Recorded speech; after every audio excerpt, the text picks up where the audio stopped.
I think where I was going to take it is like because you also mentioned UNESCO, and Julian Huxley was the head of that for a while, and like the whole Brave New World society is essentially what we're headed towards if these people get their way. Um, and I guess I just wanted to underline that. Maybe you can react to that.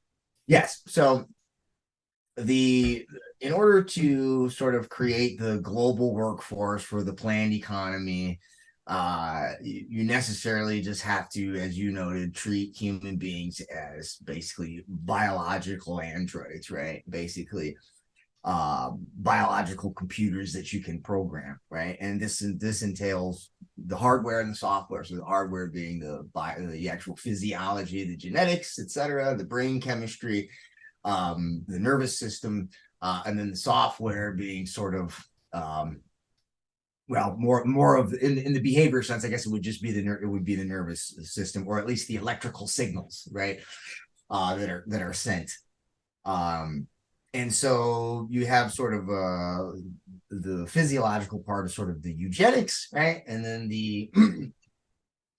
the psychological conditioning is the behaviorism.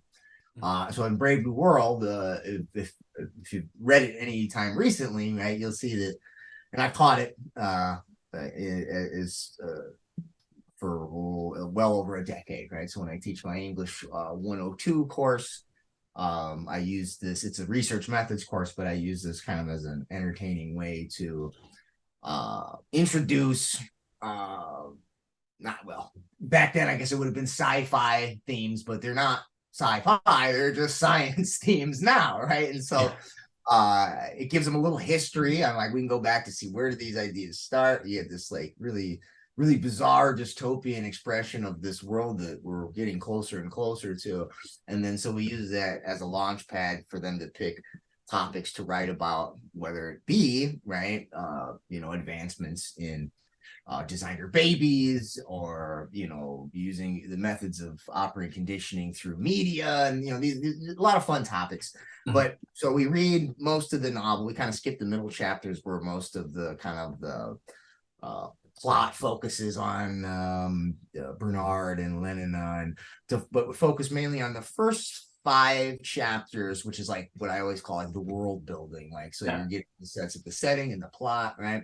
But if you look at the first few chapters, right, the first one's all about the biological engineering, right? It's Volkanovsky's process, which is basically this, babies in test tubes, right? It's essentially this eugenics program that, and then in the second chapter, right, after the babies are hatched, then they go to the neo-pavlovian conditioning centers, right? And it's basically this giant little Albert experiment on a mass scale, right? So John B. Watson, he came up with this idea that he's the one that really coined the term behaviorism. So he took it from Wilhelm Wundt. Wilhelm Wundt had his ideas about classical conditioning, which was the stimulus response method, which we kind of laid out already. I don't want to digress, but the Order of Skull and Bones was instrumental in taking that theory and bringing it over to the United States and then spreading it throughout the university system. But that method, Pavlov is sort of a contemporary of Wundt, right? And so he kind of brings it into the Eastern Europe. Wundt keeps it in Western Europe. Then you go down the generation or so, and you get to John B. Watson. Actually, John B. Watson, he was a student of John Dewey. John Dewey was a student of G. Stanley Hall. G. Stanley Hall was the first guy, American, to get a PhD under Wundt. And he also set up the first department of psychology in the United States. So you can see that's sort of that. And Daniel Quake Gilman, treasurer of the Order of Skull and Bones, was instrumental in putting G. Stanley Hall in charge of his first position at Johns Hopkins.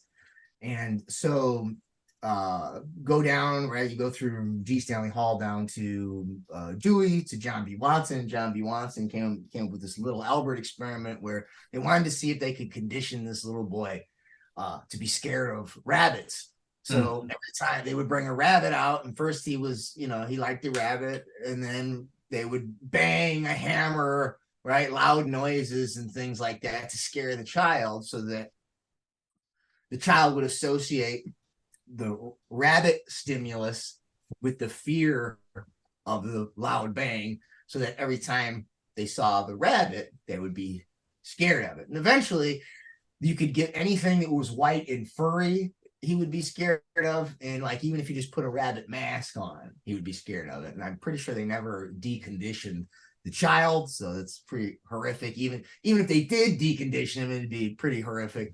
But the fact that they would do that, and then I'm not sure what happened to that little boy, but that's what they do in the neo-pavlovian conditioning centers in Brave New World. They bring these babies out and they put books and flowers. And the books, right, so they're scared of reading. And the flowers are so they're scared of nature. And that might have something to do with this idea about the sublime, right, and having a connection to, right, the transcendent, right, force of the universe, or right, God.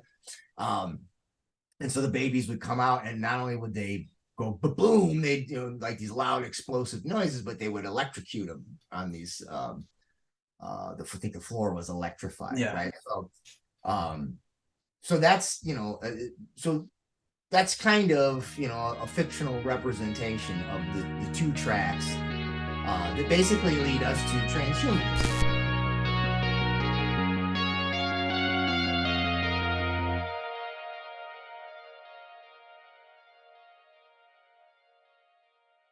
Education 4.0, the future of learning.